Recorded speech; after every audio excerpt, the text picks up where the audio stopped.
Humarap ngayon sa pagdinig sa Senado si MRT General Manager Al Vitangcol III ukol sa problema sa mahabang pila sa MRT at usapin ng umano'y pangingikil sa isang Czech Republic company. Si Sam Ramirez sa detalye.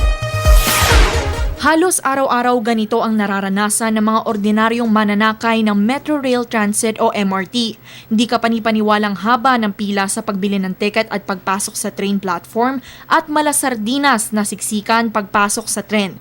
Isa ito sa mga pangunahing mass transportation problems na bigong solusyonan agad ng Department of Transportation and Communications, ayon kay Senate Committee on Finance Chairperson Cheese Escudero.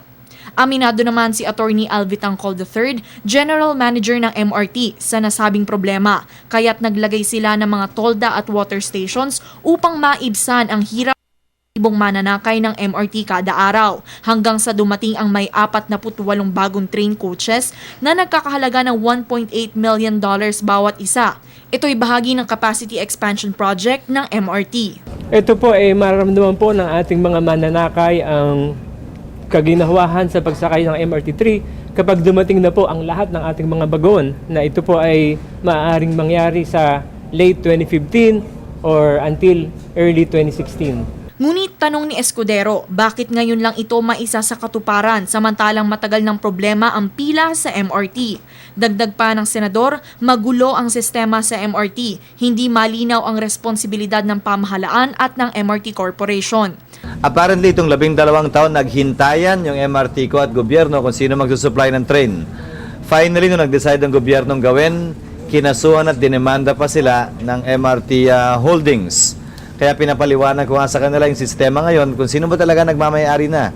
Dahil napaka-komplikado na nung corporate structure ng MRT ko.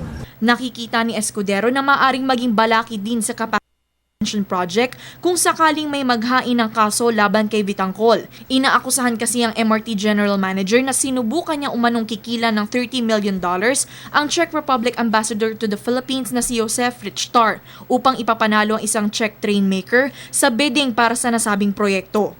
Well, maliban na lang kung may magkaso, ayon din kay GM Vitangcol, wala naman daw pending na kaso.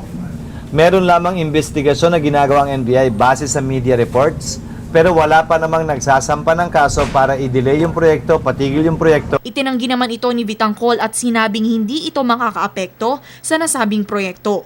Patuloy din ang pagmamanufacture ng mga nasabing train coaches, may fare increase man o wala. Ito naman pong sinasabi ng Czech Ambassador, i-reiterate ko po sa lahat, no? Ito po ay walang katotohanan, wala po ako doon sa bahay niya, hindi po ako nagpunta sa bahay niya. That is an entirely different aspect. With or without a fare increase, we are continuing with the capacity expansion project. Para sa Telebisyon ng Bayan, Sam Ramirez.